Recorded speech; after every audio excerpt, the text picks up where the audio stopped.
ঈদ উল ফিতরকে সামনে রেখে শুরু হয়েছে ঘরমুখো মানুষের যাত্রা। প্রতি ঈদেই যাত্রীরা সবচেয়ে বেশি ভরসা রাখেন সড়কপথে। তবে এবার শুরু থেকেই ছিল জ্বালানি তেলের সম্ভাব্য সংকটের শঙ্কা। এতে ঈদযাত্রা কতটা স্বস্তির হবে তা নিয়েও ছিল অনিশ্চয়তা। রাজধানীর গাবতলী বাস টার্মিনালে কথা হয় কয়েকজন বাস যাত্রীর সঙ্গে। তাদের গন্তব্য দেশের বিভিন্ন প্রান্তে। অন্যান্য বছরের তুলনায় এবার ঈদে বাড়তি ভাড়া নেওয়ার তেমন অভিযোগ না থাকলেও অনেক যাত্রী বলছেন বকশিশ নামে অতিরিক্ত কিছু টাকা নেওয়া হচ্ছে। ট্রেন মিস করে বাধ্য হয়ে বাসের কাউন্টারে আসছি, টিকিট কাটলাম, এখন যাব। ভাড়া একটু বেশি রাখতেছে, এটা আসলে আইনগতভাবে ঠিক না। 7 তারিখে অগ্রিম টিকিট কেটে রাখার কারণে আমাদের এক্সট্রা কোনো টাকা দিতে হয়নি। আমাদের যে মেন যে টাকাটা সেটাই আমরা পে করছি। আজকে যেহেতু 15 তারিখ, তো ভিড় তেমন একটা নাই এবং খুবই স্বাচ্ছন্দ্য এবং ইজিলি যাওয়া যাচ্ছে।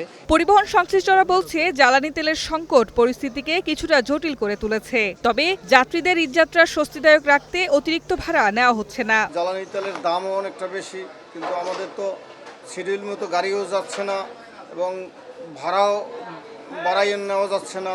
এদের অ্যাডভান্স বিক্রি টিকিট ভাড়াও বাড়াই নেওয়া যাচ্ছে, তো কোম্পানির অনেকটাই লস হচ্ছে। আমরা আমাদের জায়গা আমরা ঠিক আছে, যে আমরা গভর্নমেন্ট নির্ধারিত ভাড়া যেটা সেটা আমরা নিচ্ছি।